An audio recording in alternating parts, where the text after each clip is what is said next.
हर खबर पर होगी आपकी पकड़। डाउनलोड कीजिए ABP live app. Make in India and Self-reliance have now, as I said, become a partner in the sense of, for self-reliance, Make in India is absolutely necessary. And particularly when you're talking about critical industries like defense, we need to be self-reliant where we really can be. Of course, armed forces require best of equipments. They need some of the latest technology driven equipments. Some high-tech equipments are required which have to be imported. They can be imported, and it continues. We are seeing very good latest weaponry coming also. But some of those which are being produced in India can be bought in India, and therefore we have now come to a conclusion that we shall notify. This is done with the consultation with the Department of Military Affairs. We shall notify a list of weapons and platforms which shall be not allowed for import, but we shall have them bought from India. So the import of this listed set of equipments shall not be allowed.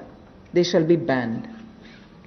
And every year this list will be increased because more capacities which come to be recognized, which meet the standards, which meet the defense standards, will be obtained from India.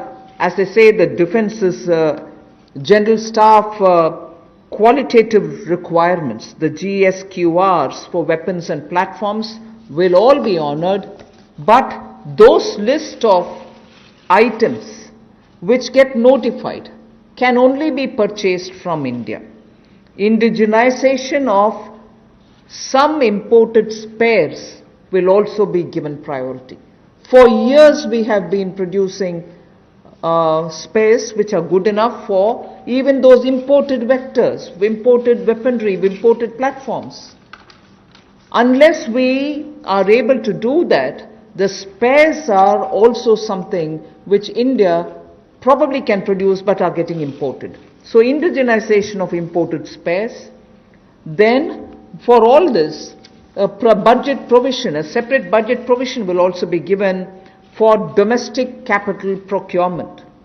So this is going to be something with which the defense can make sure that their import bill can come down.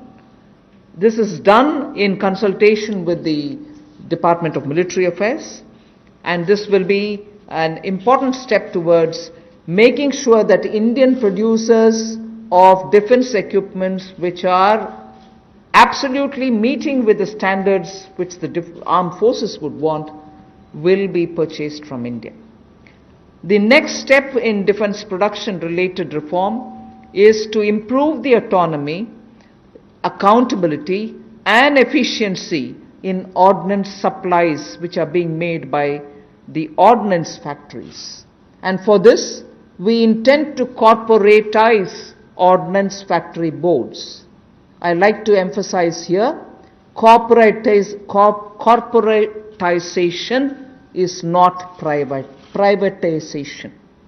It doesn't mean that the ordnance factory boards are going to be privatized. No, they're not being privatized. But corporatized they will be. We want them to be better managed. We also eventually hope that they will get listed in the stock market. Ordinary Indian citizens can also buy shares in them, and through that we expect that the ordnance factory boards and their processes, decision making, output, performance, all of them will be transparent for the Indian citizens. So ordnance factory boards will be corporatized, not privatized. I want to underline that, and I want media friends to please differentiate between corporatization and privatization.